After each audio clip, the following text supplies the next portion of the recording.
Senti Paolo, tu hai scritto un libro Scrum for Hardware, no? Sì, Tipicamente Scrum lo conosciamo un po' tutti per la sua applicazione al mondo del software. anzi, il libro tiene omaggio a una copia. Questa, fra l'altro, è una copia Grazie, rara perché è una prova di stampa. Questo è vedi, c'è il bollino not for sale eccolo. perché sono le prove che si fanno prima di andare in rotativa con Amazon e si lancia quindi il libro definitivo. Quindi questo E tra io, è mi un sa, cadeau.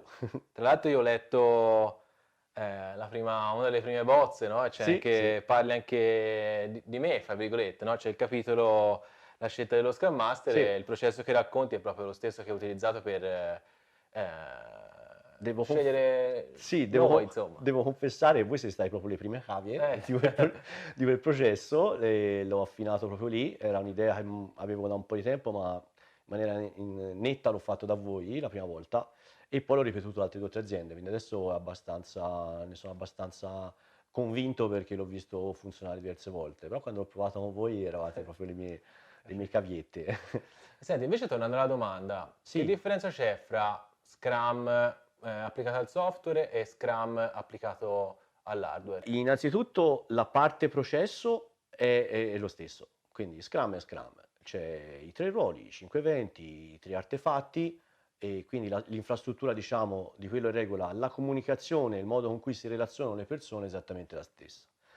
Quello che cambiano ovviamente cambia l'incremento, ciò che produce ogni sprint e quindi non è più un software, è un oggetto fisico. Essendo un oggetto fisico occorrono delle pratiche ingegneristiche diverse. Ora tu sai benissimo che per fare bene Scrum in realtà non basta soltanto Scrum, occorre anche le pratiche di stream programming ad esempio, no? Mhm. Quindi occorre fare test driven development, continuous integration, tutta una serie di cose che ti permettono di tenere quel ritmo che Scrum ti richiede. Senza quelle pratiche è uno Scrum che si dice un po' flaccido, no? Sì, sì. Perché è solo nella ritualità e non è nella parte proprio consistente. Nella parte hardware cambiano le pratiche, quindi anziché di extreme programming si parla di extreme manufacturing, che è questo metodo che ha delineato, diciamo, la prima volta l'ha teorizzato Joe Justice nel suo progetto Wikispeed, cioè questa auto ecologica che doveva fare 100 miglia per un gallone equivalente di benzina per partecipare al concorso X-Prize. Immagino, hai letto il libro, sai benissimo di cosa parlo. In quel contesto Joe incominciò a vedere alcune pratiche che aveva imparato nel software, perché anche Joe è un softwareista, e astratte, ricalate nel contesto di un oggetto fisico come un'automobile, aveva visto funzionare. Aveva visto funzionare in un contesto di nuovo abbastanza estremo, perché anche Wikispeed è un progetto open con volontari Mhm. e quindi quando hai così tanti volontari, temi legati al coinvolgimento delle persone, la motivazione, il senso per cui si viene al lavoro la mattina e si fanno le cose è fondamentale perché non hai nemmeno no, una ricompensa economica, quindi figurati se non sei motivato, se verresti a partecipare ad un progetto come quello.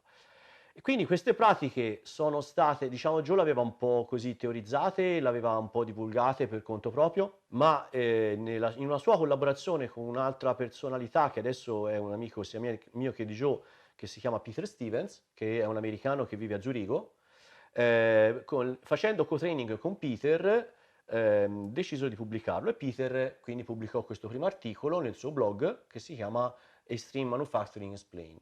E in Extreme Manufacturing Explained ci sono questi 10 principi che spiegano in che modo le Mhm. pratiche ingegneristiche per fare un prodotto iterativo incrementale con l'hardware.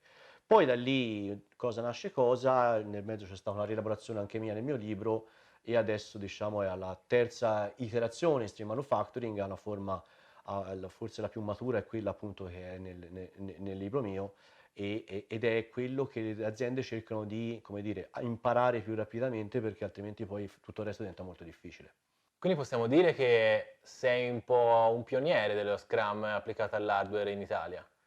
Ora non mi vorrei montare la testa, ma diciamo al mondo, nel senso che Ah, il primo libro che parla di questo argomento è il mio, al mondo, no?